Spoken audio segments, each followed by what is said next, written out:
Hey, how you doing? This is John, and welcome to John's Long Box. Today, I'm going to be showcasing Brat Pack #1 by King Hell Comics. This came out in 1990.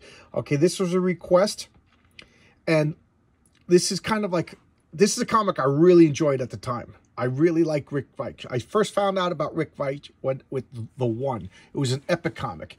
Epic was a short-lived imprint within Marvel Comics that they did their creator-owned comics. To me, to my way of thinking, if not for Epic Comics, there never would have been a Vertigo Comics by DC. That's how important Epic was. They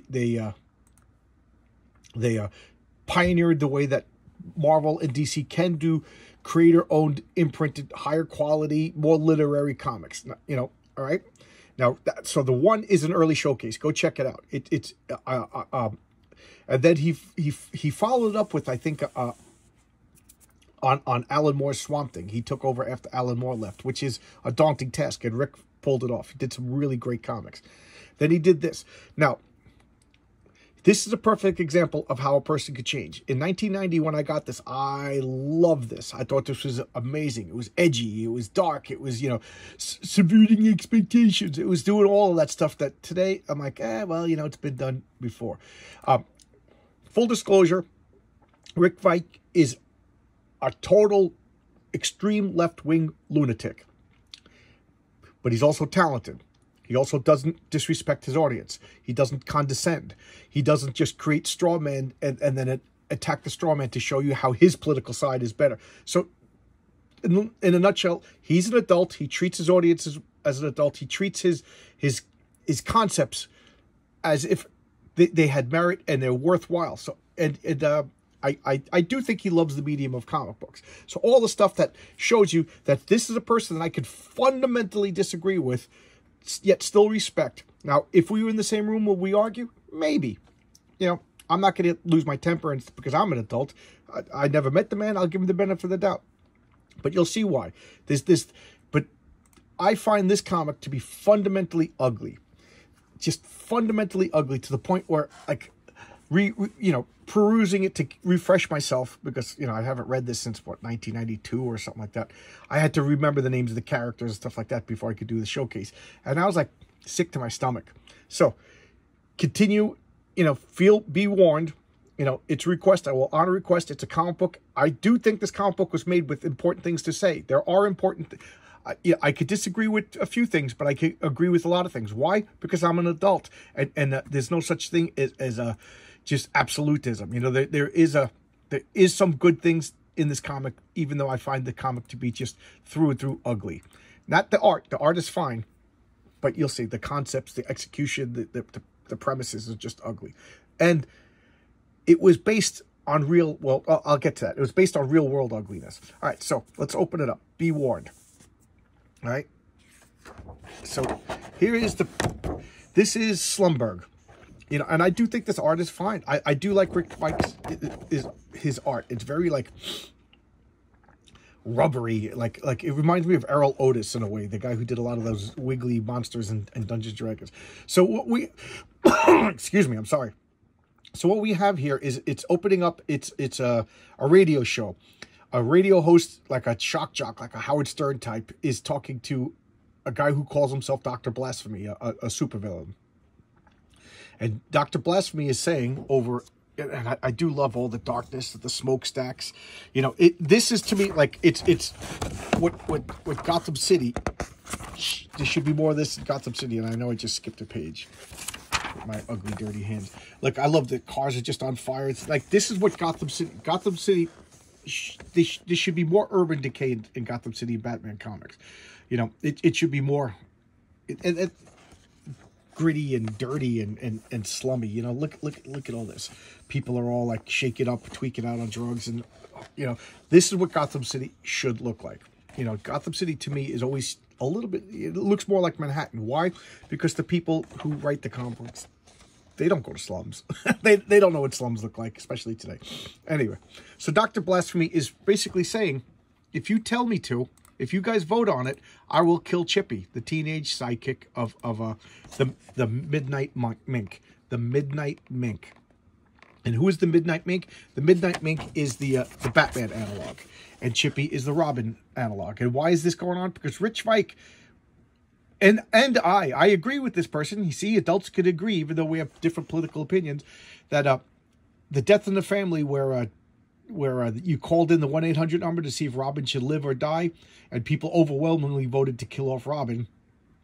That was a dark stain on comic book history, and I agree. I thought that was, I don't know, just a terrible thing, terrible precedent to set.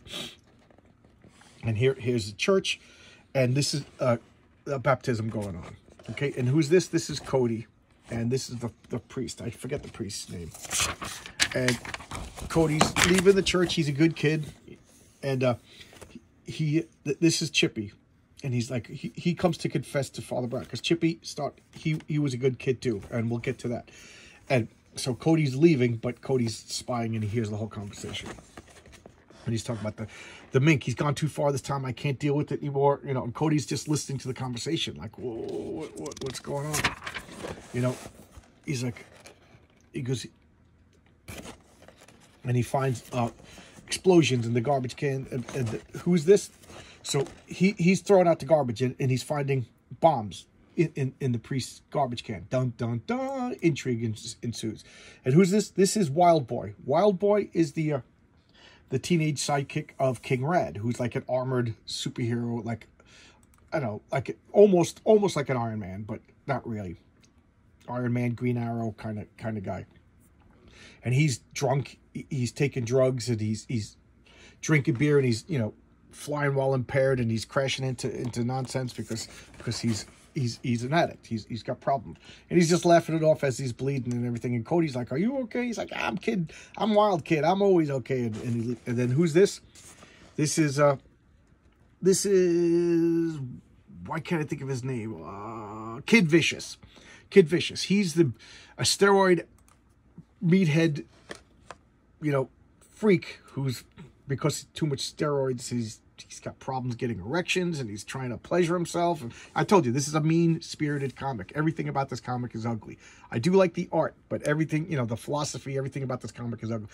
And he's doing that in an alleyway, and of course, Cody walks in on him, and he's embarrassed. He's like, "Get out of here." Yeah. And he's just disgusted with himself. He hates himself because he's just been, you know, and he's the sidekick of Judge Jury. He's the alt-right Nazi. He's you know, he's like the worst. He's like basically a racist Ku Klux Klan spouting superhero, and that's his sidekick. So this kid, you know, doesn't like him. But what I do like about this comic is everybody gets their turn. So now he's getting felt up by Luna. And who's Luna? Luna is the teenage sidekick of the Moon Mistress. And Moon Mistress is the Wonder Woman analog. And this girl, she's all promiscuous. She's jaded. She's, you know, just think she's been sexually exploited. You know, that's the only way to describe it. And she's like, "Don't you want me? What's wrong with you?" You know, she's calling him names. "What are you, a fag? You don't want me, little kid?" And he's just a good kid. He's a good kid. There's nothing else. And then he's like, "Don't look at me." So she's breaking out, and she's, you know, scabby from like venereal diseases and everything. And it's just everything about it is nasty. So this is Chippy talking to the priest, and he's saying, you know, I can't do this anymore. I'm sick of my life as living with the Midnight Mink. And the Midnight Mink, the Batman ripoff, he's a homosexual vigilante who's always, you know, whatever to Chippy, and he can't deal with it anymore. Moon Mistress is a man-hating feminist. So like I said, everybody gets their shots in this comic. And she hates men, and gets off on watching her young sidekick seduce and bang men, you know, and they sexually abuse her, and she likes it, you know, and whatever. So she's disgusting. Like I already said, Judge Jury is a fascist, white supremacist, steroid using asshole is the only way to describe him. So they're all disgusting. And King Rad is just like a junkie superhero who just gets off on the antics. He doesn't care. He just wants to go chase the next high, the bigger rush, and then he gets his sidekick to indulge with him. You know, so what do? They find they abuse their sidekicks. Is the only way to describe it. You know, and that's the whole premise of the look at her. She's got bulimia. So as they're talking, she's forcing herself to puke because she ate a piece of candy. And King Red and and what's his name? Kid Vicious, a wild boy, and Kid Vicious start beating up this kid. Why? Because he's a good guy. You know, they're beating up Chippy. Why? Because Chippy has a healing factor that he got from sharing bodily fluids with the Midnight Mink. Like I said, everything about this comic is ugly. So they enjoy beating him up because he could just heal. How gross is that? And look at her. She found a piece of pizza, and she's eating the piece of pizza, and then she forces herself to puke because, you know, whatever. And who's this? This is Dr. Blasphemy. I love this design. Oh my God, is that a great design? It's just such a great supervillain design. And what does he do? He zips down this gimp mask, and his tongue comes out, and it sprays acid at people. Just, I don't know. And he's got this floating hangman dude. I just think he's a great evil villain design. I wouldn't want a superhero to look like this, but you know, when you're evil, you're evil. And here's their motorized cars, and you know, and he's taunting them all, and they're all gonna just jump on Dr. Blasphemy, and they're like, hey, look at Bumboy, you know, you're saved now because we're gonna beat up Dr. Blasphemy. So they just throw him in the garbage can with his butt in the air because, you know, what they're gonna do to him. And now they're attacking Dr. Blasphemy, and then, you know, Dr. Blasphemy's like locked up in the car, and they find out that Dr. Blasphemy actually escaped the car, and it's all dynamite, and boom, they're all killed. So he not only killed Chippy, but he killed all the sidekicks. And now he calls in the radio show, and he says, I did it. I killed them all. Are you happy now? You know, blah, blah, blah, blah, blah. And, you know, the priest is like, oh, my God, you know, and, you know, what you find out is that, you know, so now all the so that's Moon Mistress, that's Midnight Mink, that's Judge Jury, and that's King Rad. And they go into the priest. Why? Because they want 4 new sidekicks. And, you know, the priest will deliver the sidekicks to him, you know, from they delight in taking nice, wholesome kids and corrupting them. And so he's like, forgive me, Father, and he's drinking as, you know, and this altar boy's been hearing the whole conversation, so he volunteers to be the new Chippy. So, like, at least the priest didn't you know, groom him. You know, the kid volunteered. Oh, I didn't realize this was second printing. Oh, that bothers me. I like to have everything first printing. Oh, well. Anyway, so there you go. That's the first issue of Brat Pack. Now, I'll spoil a little bit, but what happens is the whole plot is they all have corporate sponsorships, and part of this sponsorship deal is that they need to have sidekicks so they can sell more action figures and paraphernalia and posters and one like that. So they're in breach of contract right now if they don't have sidekicks. The sidekicks, when they turn 18, they get their own share of the money. So they get to, you know, so instead of getting 100% of the royalties, the Midnight Mink will get 50% of the royalties because at 18 it goes. So they kill their own sidekicks right before they turn 18 and then get new ones, and they just enjoy corrupt. It's just ugly. Everything about this comic is ugly. And I'm not going to talk about the rest of the story, but now, what do I like about the comic? It was groundbreaking at the time, and it was poking what I thought needed to be poked, like this ugliness of, like, you know, what we need to keep these characters in print in order to make money. It's not about litter, but I understand that. That's a necessary, and I don't even call it an evil. Batman's got to have a Robin. You know, it's just the way it is. You know, it makes no sense in the real world to have a dark, gritty vigilante to have a teenage sidekick, but it you know, we understand that, and it also sells, and it's merchandise or whatever. So yes, that this is a very crass way to look at this commercialism, and I could understand the point. It's a valid point.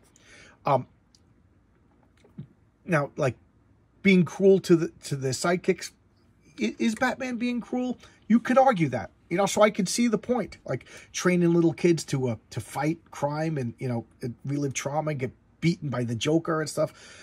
So, like I said, I'm on board with some of the points that he's making up. That's why I could disagree with people and still see their point. The thing I totally agree with is I just thought that was just crash commercialism to have, like, call in on a 1-800 number to have Robin killed. For those of you who don't know what I'm talking about, Dick Grayson Robin became Nightwing and left. So they made a new Robin, Jason Todd. And they tried to change his personality, and he wasn't going over too well, and there wasn't too much time invested. I don't even know how long Jason Todd was Robin, but not too long. So they let somebody got the bright idea, and Denny O'Neil of all people, who I have ultimate respect for, okayed this, and they set up an 800 number. One number you call up to kill Robin, one number you call up to save Robin, and it made the news, and it sold comics, and it made the Death in the Family story, which is a comic that you think it's better than it is. Go back and reread the Death in the Family. It's not that good. That whole weird Joker becomes the ambassador to Iran. It's just a weird comic, you know. It's to me, it's not the best. It doesn't hold up. It was totally supported by this whirlwind media, and not a big fan of that storyline. See, I could disagree with old comics. I could not like some old comics, but anyway. So I agree with Rick Fikes about that publicity stunt. It wasn't to my liking. Now, having said that, the rest of this comic is just ugly. Just everything about it is ugly. Points are valid. Criticisms that he makes about the comic book industry, superheroes in general, and comic books and commercialism, I get it. I could agree, but it's just, and I'm glad it was made. You know, it was something that I thought was important at the time. It was something that I think was you know, valid, and it's still valid. And some of the concepts I thought were funny. I like that he poked fun of the horrible stereotypical nasty man-hating lesbian, the child grooming, you know, everything, like the alt-right with how they describe the extreme right, how they describe gays. That's them. And then how the left describes like industrialists and capitalists and priests, and that's them. So he's equal opportunity disgusting with everybody. You know, everybody's getting their shots in. So, you know, that's why I see when even yesterday when I was talking about how comic books, you know, we don't want your politics in the comic. This comic is politics. But everybody's getting, you know, it's heavy-handed, but everybody's getting it. Everybody's getting a fist. You know, you can't, even though Rick Veitch is a super lefty, everybody's getting it in this comic. So I disagree with just how ugly it is, but I can't disagree with, like, my side is right, your side is wrong. My side is godlike, innocent saints and saviors, and your side is worse than Hitler. You know, everybody's nasty. Everybody of every political strain is nasty in this comic book, with the exception of Cody. He's the only one, and I need somebody to root for. So there you go. The ending is particularly nasty and ugly. I won't spoil it. I enjoyed reading it. I would recommend reading it just because it is a part of comic book history. I do think it's important, and it does suffer from, like, the I always say AW, after Watchmen syndrome. Let's deconstruct heroes and pull our heroes down and pull the flies off of wings, stuff like that. So it is that ugliness. So maybe I am being a little bit hypocritical by you know, saying it's something that should be read, but at the same time, have your eyes open. You know, understand, you know, the political climate, understand why it was made, understand that Rick Veitch is a bit of a kook himself, but Rick Veitch is a very talented individual. He's got arguments that I think are necessary. He's like an avowed communist, you know, which, you know, how dare you say that, like, capitalism bad, and, you know, look what communism has offered, you know, but that's a whole nother thing, and I probably just alienated people, and that's not my point. But, like, he's talented. He's got something to say. Could he and I sit at a table over a plate? We'll go to a steakhouse, have a nice steak. Maybe he's a vegan, or, you know, who knows? But you know what I'm saying. We'll go to a coffee house. Everybody likes coffee. We'll sit down, have coffee and cake. Everybody likes coffee and cake, and have a pleasant discussion. You know, a real in-depth political discussion. Why I like this, why you like that. You know, I think so. I think so, because I don't think he's one of these baby-brained people that are into comic books, writing comic books right now. That, you know, whatever, no life experiences. All right, so there you go. You know, proof positive that I will showcase comics even when I think they're ugly, you know, because that's what this channel is all about. It's sharing the love of comic books. Somebody wanted to talk about this comic book, why not? You know, you come to my house, you say, hey, what's this? I can say, I don't want to talk about that. And that's what I view this channel as, is, you know, in my mind, you're sitting here with me, you're right next to me, right over here, and we're talking about comic books. And I'm showing you panels, and you're asking questions. You know, I'm limited by the format, but you get what I'm saying. So there you go. Oh, man, I just want to say thank you to everybody. What wonderful comments on yesterday's video. So good. Thank you, everybody. Keep them coming. I'm loving it. All right. My sister's coming over. My sister hasn't been to my new house yet, so I'm all excited. So I'm going to go clean up. Yeah, you know, the house is clean, but it's cluttered. There's a distinction between mess and clutter. Clutter is when just things are all over the place. Mess is when there's like coffee grinds and banana peels on the floor. All right, so my house is not dirty. It's just cluttered because there's stacks of comic books on my table. There's unopened board games over here. There's rule books over there. I got to clean that up. She's bringing her grandkids, and they're just going to destroy everything. So I got a grandkid-proof the house. They're going to touch my toys. Little kids are going to touch my toys. I can't have that. I can't have that. All right? So I'll see you guys tomorrow. Thanks a lot. Bye-bye.